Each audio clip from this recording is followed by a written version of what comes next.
8 straight wins. Let me say that one more time. 8 straight wins for the San Francisco 49ers. It's another Victory Monday. And if you love what you're seeing from this football team right now, I want you to hit that thumbs up icon, like the video, and let's start today's show.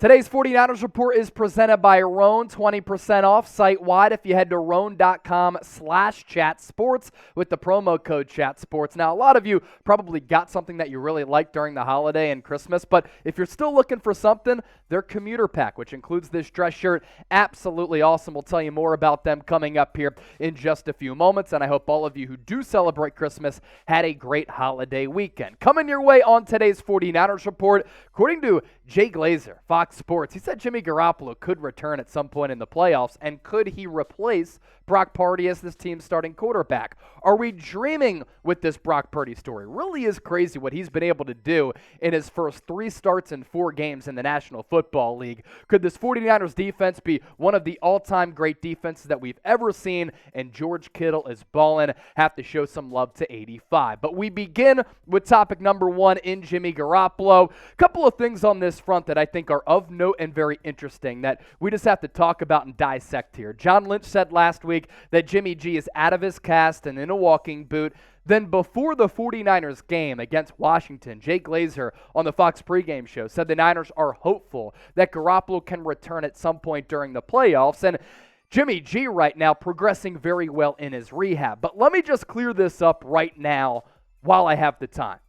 With how Brock Purdy is playing, especially with how he played against Washington, and keep in mind again that Jay Glazer said this before that Washington game, there is no way that if Brock Purdy continues to play like this, and if he's healthy, and this offense continues to be dominant, partially because of the trade of Christian McCaffrey, but also because Brock Purdy has unlocked a different element to this Niners offense, that Jimmy Garoppolo should replace Brock Purdy as the team's starting quarterback. Now, Jimmy G as the backup, as a guy who's won more than 70% of his starts, has played in a Super Bowl and 2 NFC Championship games, give me that, because you're not going to win with Josh Johnson as the backup quarterback if Brock Purdy were to go down. As for what Glazer said on air, Jimmy G will have the walking boot taken off after next weekend's game against the Las Vegas Raiders. So that's coming up this weekend. It's Raiders week, folks. Type F the Raiders in the chat, whatever you got to do. Of course, we'll be doing a watch party for it on Sunday afternoon. Glazer continued, the team is holding out hope that there's a possibility, even though Brock Purdy is playing great, that Garoppolo will be able to play in the postseason. But they'll know more when they get that walking boot taken off after next week's game. Now, are the 49ers thinking that Garoppolo can be the team's starting quarterback? If that's the case, then that's just illogical in my opinion. You ride the momentum and you ride the wave that this Brock Purdy train has led you on. You don't curtail that momentum for Jimmy Garoppolo just because he's the more experienced quarterback. And I know that Purdy is young. I know that defenses can get tape on Brock, but he's playing better football than Jimmy Garoppolo was this year when Garoppolo was having a career year. So today's poll question, embrace debate, get into the comment section, let us know. You're Coach Kyle Shanahan. You have to pick a quarterback here for your playoff starter. Who are you going with? BP for Brock Purdy, JG for Jimmy Garoppolo. I'm going Purdy because what he was able to do against Washington, what he's done now in his first 3 starts, 4 games, has been incredible for this football team. And against Washington, you're thinking, okay, they're really good along the defensive line. They have some defensive studs, plenty of tape out there on Purdy. He continues to deliver the football with accuracy, timing, and anticipation. I think that the design and the play calling from Kyle Shanahan has certainly put him in a position to succeed. This offensive line has been one of the best offensive lines in the NFL. And, of course, the complementary skill weapon's fantastic, and that's without Deebo Samuel, who Brock Purdy was sitting sideline with at the Warriors game on Sunday night. But 15-22 in start number 3, 234, 2 touchdowns, 1 pick, which wasn't even his fault, yards per completion at 10.5. He continues to be one of the biggest surprises that we've seen in recent NFL history. And some of the numbers that we're seeing for Purdy in the early going really are eye-popping. Brock Purdy, Dan Marino, the only 2 quarterbacks in the history of the NFL to have a 100-plus passer rating and throw for 2 or more touchdowns in their first 3 starts of their NFL career. That right there is elite.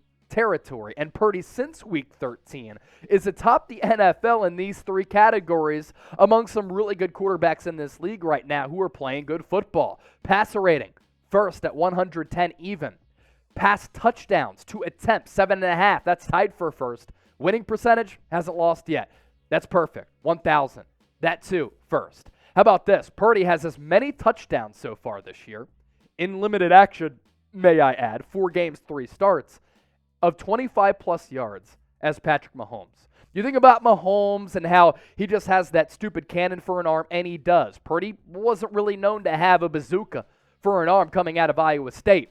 But again, the design of the offense has lent itself to some of the offensive weapons getting free in the open field, and delivery has dropped it in the bucket, and he's delivered some really good balls. Are we dreaming? What a story this has been that Mr. Irrelevant is playing this well so far this year. And is it going to stop? Let's hope not, because if it doesn't stop, this momentous movement here, you're talking about a 49ers team. Sky's the limit. They can win the Super Bowl. Now, this is your go-to spot for Niners coverage, not just weekly, every single day. Live shows, regular videos, watch parties, informative, entertaining news, rumors, and analysis. We're 500 people away from 72,000 subscribers. Can we get there by the time that the Raiders game comes up? If you're a real one, subscribe. Now, grade the shirt and how I look in it right now. That's what I want you to do next in the comment section. A, B, C, D, or F. Why? Odd question, Chase. No, it's not, because Rhone is our presenting sponsor. And if you head to Rhone.com/chatsports, you get 20% off your entire order. Now, I've told you about the commuter shirt, right? Let's tell you about the commuter pack. Because men's closets were due for a radical reinvention, Rhone stepped up to the challenge. Their commuter collection, the most comfortable, breathable, flexible shirt known to men. And here's why. There are products in this collection for every occasion outside of just shirts. Rhone helps you get ready for any occasion with the commuter pack. It offers the most comfortable pants, dress shirts, quarter zips, polos. You never have to worry about what to wear when you have the Rhone commuter collection. And mobility, it's everything. Their comfortable 4-way stretch fabric provides breathability and flexibility that leaves you free to enjoy what life throws your way, from your commute to work to 18 holes of golf. And looking good, it's easy because you don't have to take the shirt to the dry cleaner. It's wrinkle-free with that technology, and it also has odor-free technology thanks to Gold Fusion. I can go right from work to a night out with the homies here at Chat Sports, or from the golf course right to work with Rhone. It's 20% off your entire order. High-level material, breathable, flexible, by using that code ChatSports. We'll put that link in the comment section and the description of this video. It's R-H-O-N-E, Rhone. Historic defense. That's what I want to get to next, because this 49ers defense continues to ball out at spectacular levels. How the game, in my opinion, was won, or at least the most noticeable thing, on Saturday, Christmas Eve against Washington. The 49ers had 31 pressures to Washington's 4. They took over this game in the trenches, and they physically outmanned and overwhelmed Washington on the offensive and defensive line. And if the 49ers win the Super Bowl, this San Francisco organization has an opportunity to make history. And this defense specifically has the chance to go down as one of the best defenses all time in the history of the National Football League, factoring in the NFL's landscape, where everything has been catered more so to the offense, and the game is called to benefit offenses from the officiating crew. Check out the Niners defensive rankings here heading into Week 17, and they've been getting it done for a long time, pretty much the entire season outside of that Kansas City Chiefs loss. Points per game, they rank atop the NFL. Yards per game allowed, also first. Rushing yards per game, they're so stout against the opposing rush, fantastic. First downs per game, they really don't relinquish much in terms of yards. First there as well. DVOA, as we dive deep into the analytics, first. EPA per play, expected points average per play, first. Success rate, first. That really isn't bad, folks. And the Niners' defense is ignited by the Defensive Player of the Year. Who am I talking about? I'm talking about none other than Nick Bosa, who is the better all-around, more impactful defensive player than Micah Parsons of the Dallas Cowboys. Parsons might be versatile.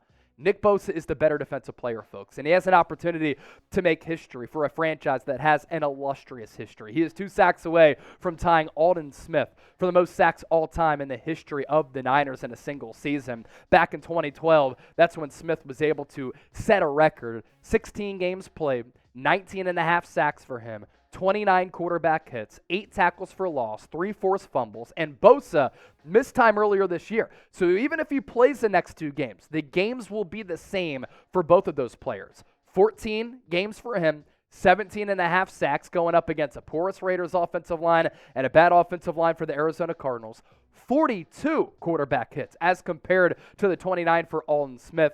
18 tackles for loss. He's set to break that record for Smith, and 2 forced fumbles. Nick Bosa is a game breaker. Nick Bosa is built different. I thought that what Chase Young said, mic'd up on the sideline, was pretty interesting, that Bosa is able to get unbelievable leverage as a pass rusher because he has these short legs. So it allows him to really get leverage on the opposing offensive lineman, but also dip around the corner, and his strength, his physical stature really is one of one. So with that, let me ask you this. The better player at their peak, Aldon Smith back in 2012, Nick Bosa right now, who might be entering his peak. Who is it? AS for Aldon Smith, NB for Nick Bosa. Let me know right now in the comment section. Let's round out with this. George Kittle, after all that talk about him being washed, him being a waste of money, he's proven to everybody he ain't washed. All it took was for Deebo Samuel to be out of the lineup, for him to be more involved in the pass game, and because of that, he's gone off the last 2 weeks. This stretch has been great for 85. 13 targets in his last 2 games, 10 catches from Brock Purdy, 213 total yards. He had 2 touchdowns against the Seahawks in that division-clinching game against Seattle on Thursday Night Football, 2 more against Washington. And it's the way that he's looked. You can score touchdowns while looking washed, like your best days are behind you, right? But George Kittle picking up yards after the catch, the velocity in which he's been moving with, how he's been moving on the football field really has been special. Like, it looks like the guy prior to signing that big contract, it just took Deebo Samuel being out for the Niners and Kyle Shanahan to involve him in the pass game more, and because of that, he's been able to go off, and he's been hot the last 2 weeks, and hopefully that continues, because planning against this Niners offense right now, it's really difficult, even with Brock Purdy at quarterback. Before we hop on out of here, make sure you subscribe. Daily videos will be live on Tuesday. Hope to see you then, and until next time, take care.